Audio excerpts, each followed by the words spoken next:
Bonjour tout le monde et re-bienvenue à cette entrevue en direct de l'activité d'exploration Je m'oriente en live proposée par l'organisme Jeunes Explo, stage d'un jour.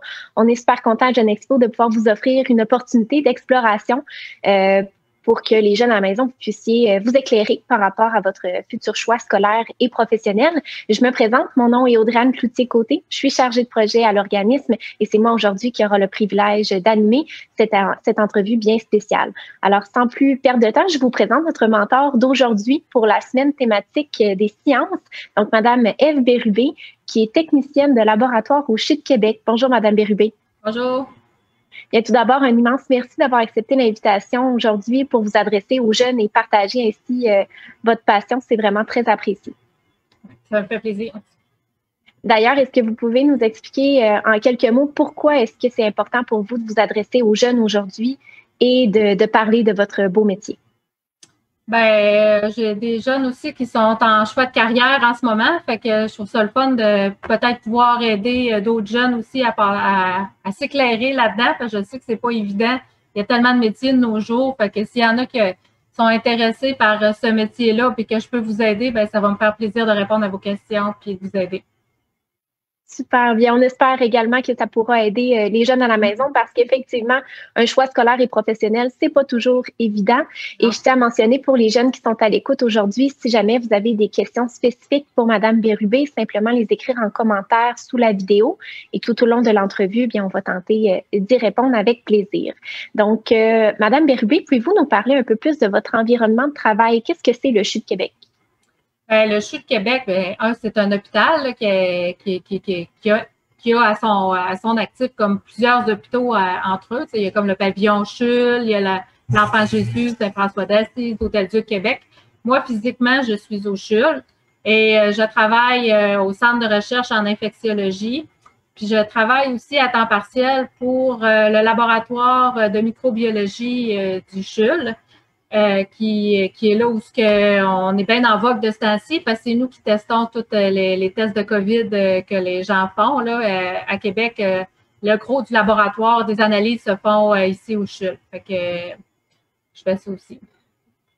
Donc, c'est vraiment du concret, là, ce que vous réalisez au quotidien, puis ça l'aide justement en raison de la COVID. Là, on a besoin de techniciens en laboratoire, c'est super important. Mm-hmm. Maintenant, un peu plus concrètement, pouvez-vous nous dire à quoi ressemble une journée type dans vos fonctions au CHU de Québec ou au centre d'infectiologie? Moi, ma job principale, mon travail principal à temps plein, c'est pour la recherche. C'est vraiment au centre de recherche en infectiologie. Fait une journée type, c'est ce que j'aime de mon travail, c'est que c'est jamais pareil. Ça varie tout le temps. Ça dépend des projets qu'on a. Ça dépend des types d'échantillons qu'on a. Des fois, il faut que je trouve des bactéries dans des échantillons X ou des fois, c'est puis qu'il faut que je compare aussi avec les résultats des analyses qu'on est en train de nous développer, parce que c'est ça qu'on fait. Nous autres, on s'arrange pour essayer de trouver des nouvelles façons de diagnostiquer des infections, des bactéries ou des virus.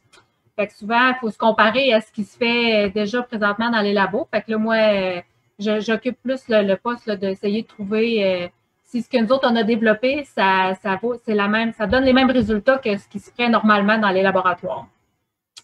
C'est ça. Fait qu'en gros, ça varie beaucoup. Là, on a aussi une collection de bactéries qui est quand même assez importante. On a au-dessus de 20 000 souches bactériennes dans notre collection. Puis c'est moi qui s'occupe de ça, de m'assurer qu'ils sont encore en vie, que si les gens ont besoin d'une bactérie spécifique, c'est moi qui va leur mettre en culture pour le donner. Fait que ça fait partie, c'est comme une de mes grosses tâches là, dans le centre de recherche. Je fais aussi l'ADN de toutes ces souches-là. Fait que des fois, nous, on va plus travailler avec l'ADN. Fait que là, ça prend quelqu'un qui va extraire l'ADN de ces bactéries-là. Ça fait partie de mes tâches aussi, c'est ce que je fais. Mais c'est ça. C'est pas beaucoup routinier. C'est sûr qu'il y a des périodes dans le mois, dans l'année où c'est plus répétitif parce qu'on a un projet et c'est vraiment ça qu'on fait. Mais les projets, à un moment donné, finissent, il y en a un autre qui commence, fait que ça varie beaucoup, puis c'est ce que j'aime. Là. Effectivement, ça doit être stimulant là, de jamais travailler sur le même projet, puis les mêmes recherches. Donc, pour les jeunes à l'écoute, là, si pour vous, la routine, c'est plus ou moins ce qui vous intéresse, je pense que ça serait un bon choix là, de travailler comme technicien de laboratoire parce que les journées ne se ressemblent pas nécessairement. Non. Maintenant, je pense qu'à même votre travail comme technicienne de laboratoire en recherche, vous êtes amené vous-même à faire certaines découvertes. Puis, je pense notamment que vous en avez fait une récemment. Je vous laisse aller là-dessus. Oui, ben justement, un de nos projets à un moment donné, c'était de trouver des bactéries dans un échantillon clinique. Il fallait que je les identifie.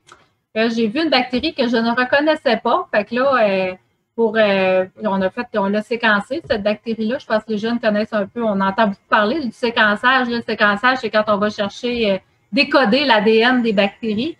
Fait que on a été obligé de décoder l'ADN de la bactérie parce que pour réaliser qu'elle n'était pas connue, personne ne l'avait jamais décrit, personne ne l'avait jamais vu, personne ne l'avait jamais cultivé. En tout cas, personne ne l'avait publié. Bref, fait que là, c'est ce que moi et mon équipe on a fait.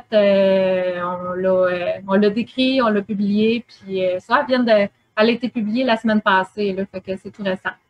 Hey, félicitations, c'est une belle découverte. Ça doit être super valorisant aussi là, d'amener plus loin la science puis la découverte là, des avancées scientifiques finalement. Oui, on l'a nommé aussi parce que là, il fallait la nommer. Fait qu'on l'a appelée la Cryibacterium bergeronii. La CRI, CRI, c'est pour le Centre de recherche en infectiologie. Bacterium, c'est pour bactéries. Puis bergeronii, c'est en l'honneur de mon patron, c'est le docteur Bergeron. Puis justement, parlant de votre patron, j'imagine que quand on travaille en laboratoire, il doit y avoir une forte collaboration entre chaque professionnel. Donc, vous, particulièrement, vous pouvez travailler avec quel autre professionnel là, en labo? La majorité des gens que je vous dirais en recherche, c'est du monde qui ont des maîtrises, des doctorats, des baccalauréats.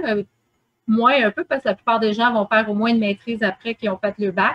Fait que oui, je travaille beaucoup en collaboration avec ces gens-là, des doctorats, des postdocs, parce qu'on est un centre affilié à l'Université Laval, fait qu'on a beaucoup d'étudiants aussi qui étudient pour faire leur maîtrise, leur doctorat, leur postdoc.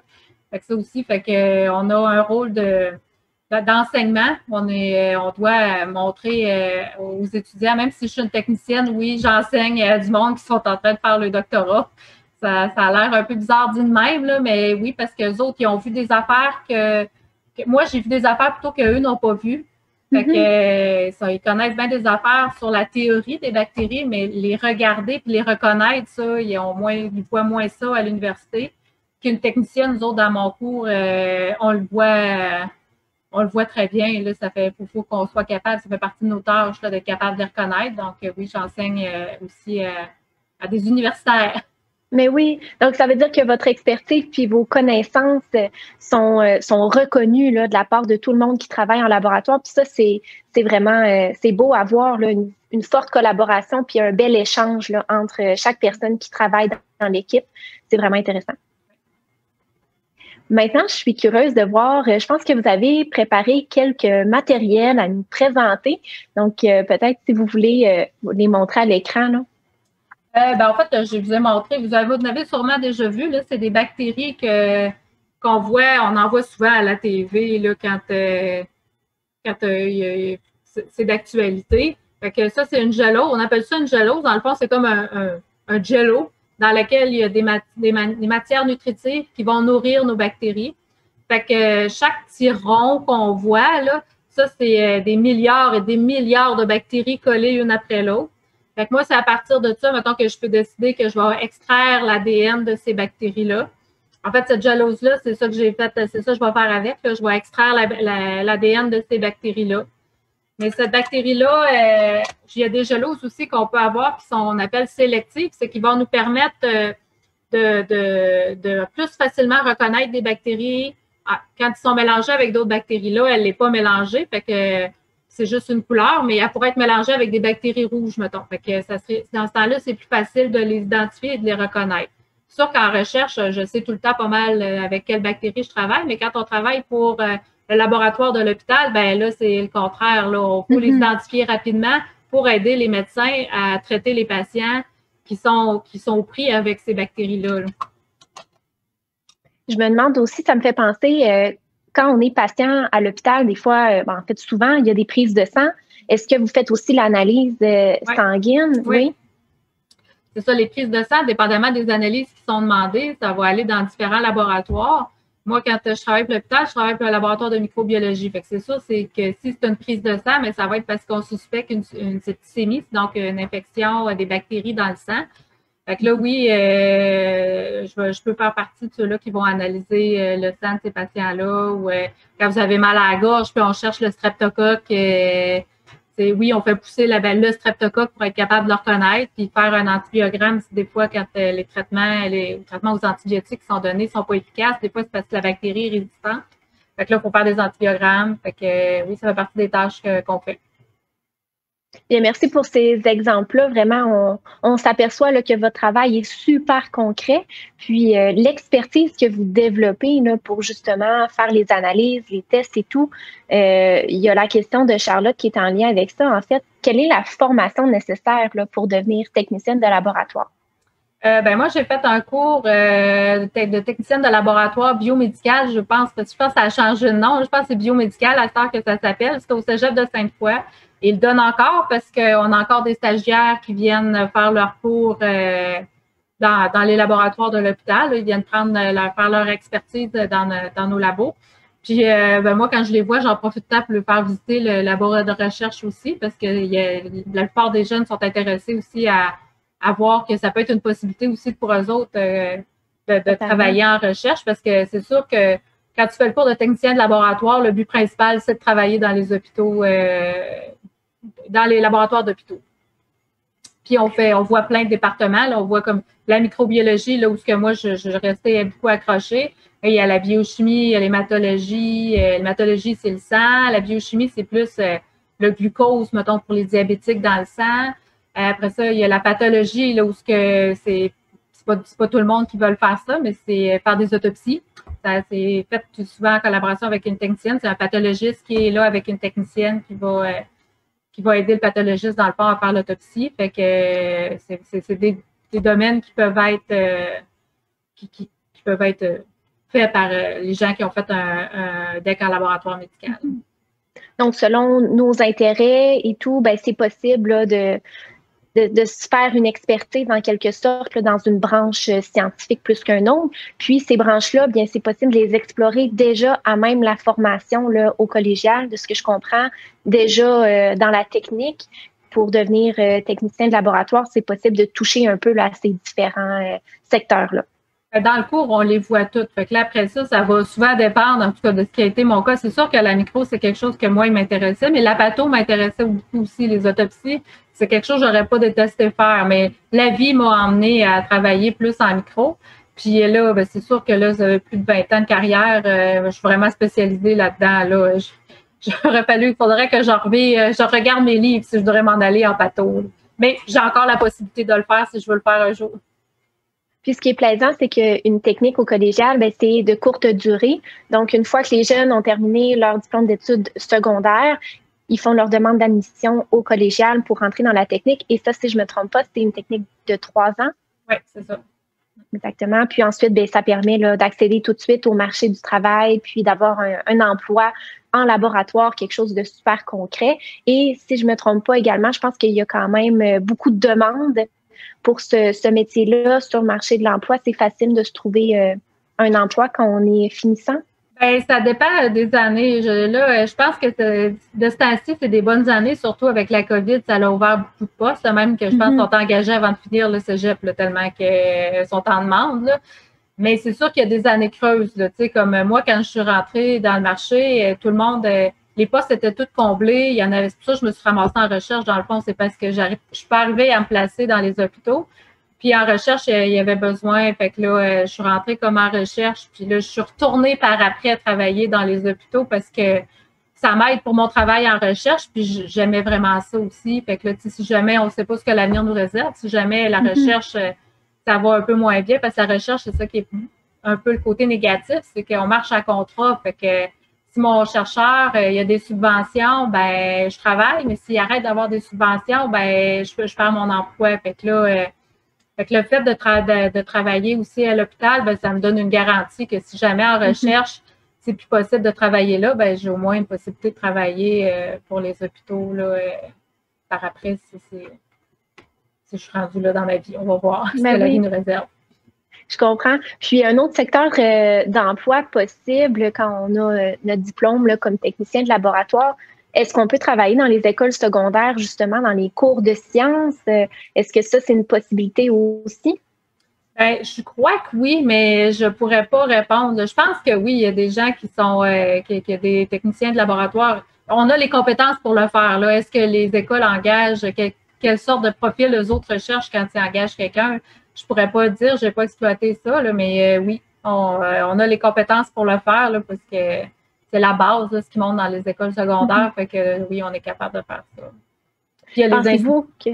Ah, allez-y. J'allais dire que les industries aussi, là, c'est comme ici à Québec, il y a des compagnies qui font les vaccins pour la grippe, eux autres aussi, ils engagent toutes les compagnies naturelles, puis ils ont des tests qui prouvent que leur lait ou leur fromage ne sont pas contaminés avec des bactéries qui pourraient être dangereuses pour les humains. Ça passe des contrôles de qualité, puis ça, on pourrait être engagé là-dedans. Là.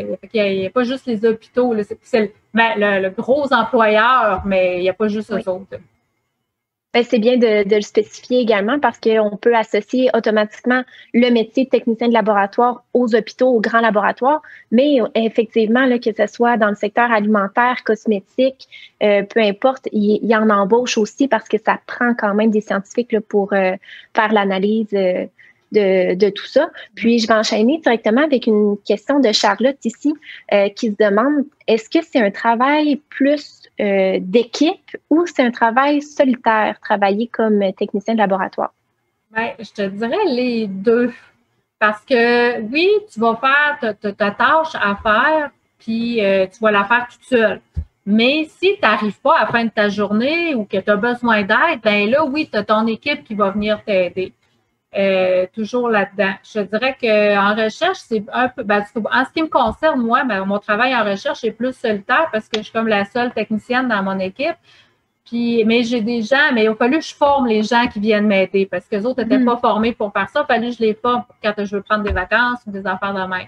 Fait que là, c'est comme plus solitaire de ce côté-là. Mais quand tu travailles dans les hôpitaux, là, tout le monde est formé de la même façon. Tout le monde sait faire ton travail. Fait que là, oui, si tu as besoin d'aide ou toi-même, des fois, c'est toi qui vas aller aider quelqu'un qui n'arrive pas à la fin de sa journée. Puis, elle aussi, elle veut finir à 4 heures. Fait qu'on donne tout un coup, puis on aide tout le monde. Fait que ça dépend, mais en même temps, il faut que tu sois capable de travailler tout seul. Tu n'as pas tout le temps quelqu'un qui est à côté de toi et qui va te fournir en travail. Il faut que tu sois autonome, mais tu travailles en équipe. Là. Donc, c'est comme un juste milieu. Autant on peut travailler seul avec son microscope, par exemple, faire ses analyses de façon individuelle, que le travail d'équipe est super important pour l'entraide, pour la communication.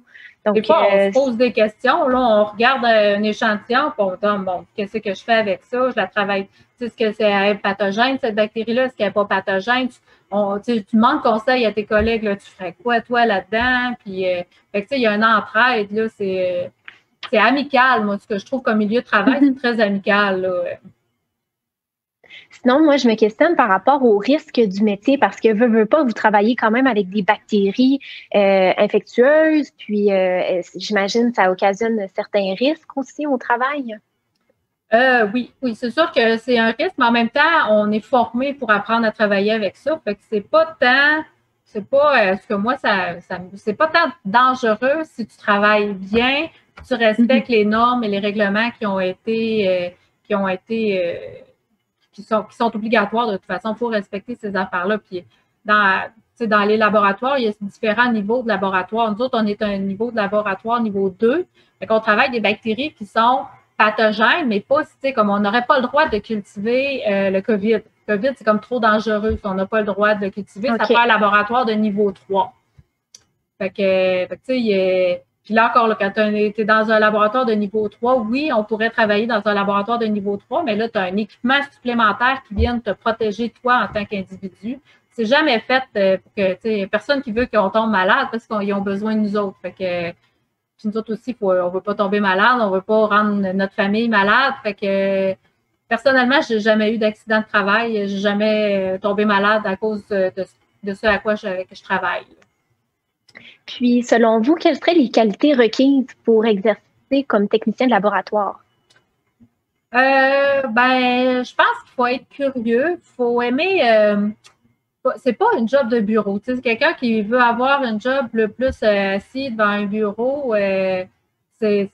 On bouge beaucoup. Fait qu'il faut que ce soit. C'est pas une job comme tu es à l'extérieur, mais tu sais, tu es dans le laboratoire, oui, tu es assis, mais tu bouges tout le temps parce qu'il faut aller chercher des affaires, puis tu es assis, tu es debout, on bouge énormément pour ça. Je pense que la curiosité, c'est un bon atout aussi. Là. Moi, ça m'a pris une éternité avant de dire que j'allais travailler. Quand j'ai fini mes cours, j'allais encore à l'école. Ça m'a pris du temps à dire que j'allais travailler parce que j'apprenais tellement mon travail. Puis on me laissait, c'est sûr que j'étais libre on est en recherche, donc oui, il faut être curieux, il faut aller fouiller, j'ai l'impression des fois d'être encore à l'école. Fait que je pense que oui, la curiosité, c'est un bon atout. Aimer relever des défis. Oui, c'est vrai. Puis justement, parlant de défis, quel genre de défis au quotidien est-ce qu'on peut vivre en tant que technicien de laboratoire?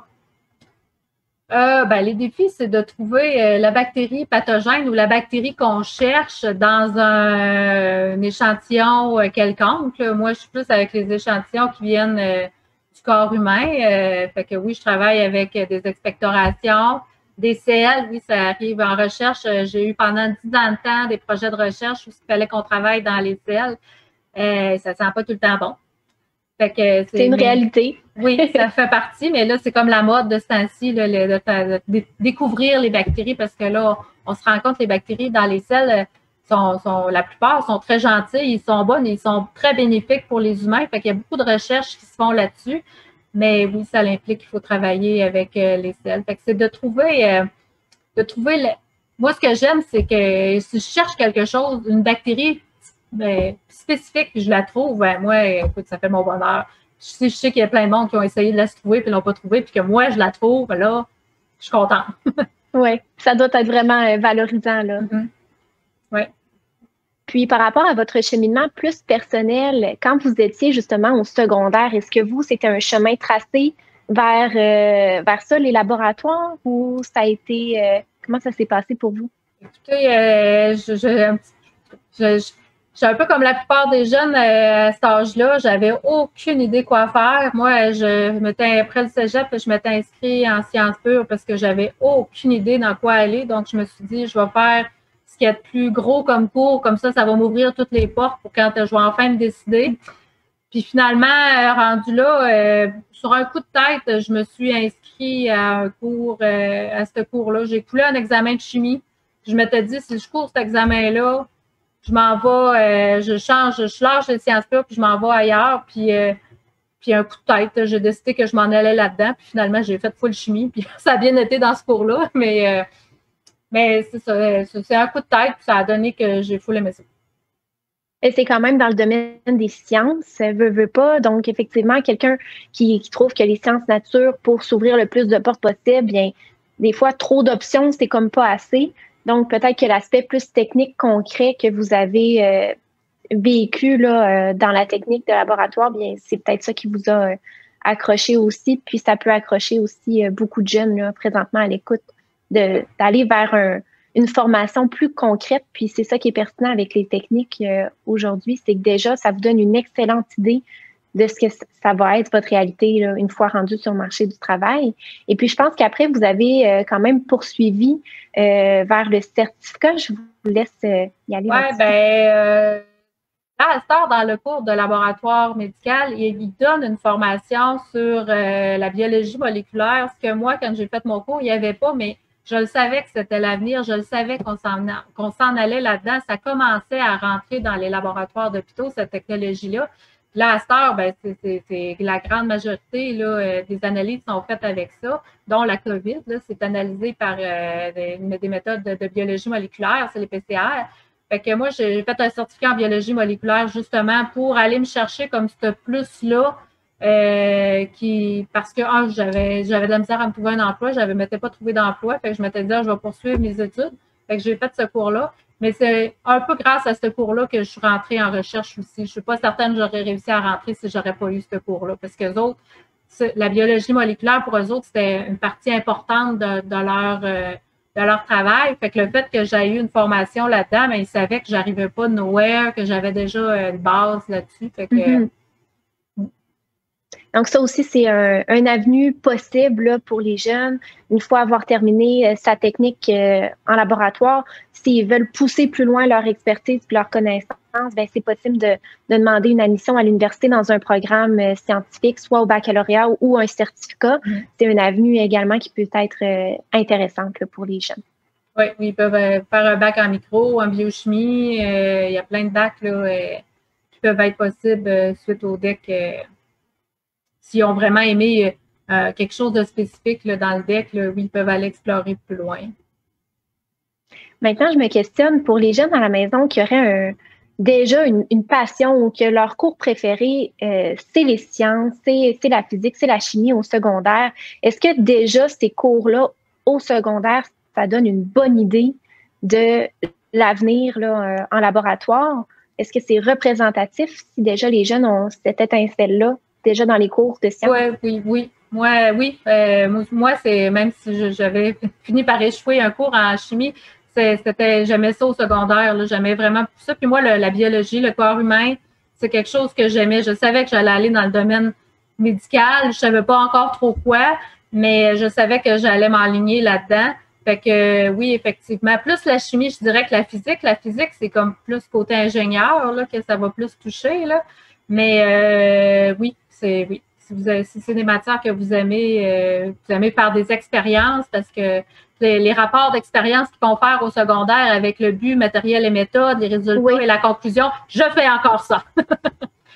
Parfait. Donc, ça prépare là, quand même. Si on est à l'aise dans un labo, qu'on aime l'environnement, puis qu'on apprécie aussi les tâches associées, ben déjà, c'est un bon indice là, que la technique en laboratoire, ça pourrait être un bon choix.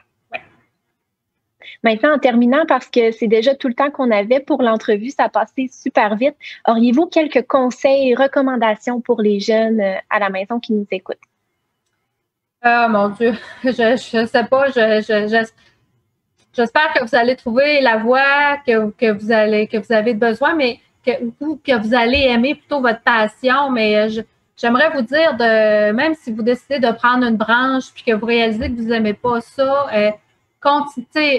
abandonnez pas d'explorer. Moi, je pense que j'aurais été plus loin que ça peut-être dans mes études si on m'aurait poussé peut-être un peu plus à aller plus loin ou je sais pas. Je regrette pas mes choix parce que j'aime ce que j'ai fait, mais ayez pas peur d'aller voir ce qu'il y a autour de vous. Puis renseignez-vous, informez-vous. Il y a plein de monde qui peut vous aider à vous orienter aussi, mais je sais c'est pas facile. Il y a beaucoup de métiers. Effectivement. Donc, le fameux conseil, c'est de rester motivé, persévérer, puis rester curieux pour explorer les possibilités. Oui. Super. Bien, merci beaucoup, Mme Bérubé, pour votre temps aujourd'hui. Ça a été une super belle rencontre et j'espère qu'à la maison, ça a pu vous éclairer par rapport à votre choix scolaire et professionnel. Encore une fois, un immense merci. Et les jeunes, bien, on se revoit pour une prochaine entrevue. Bonne journée. Merci, bonne journée.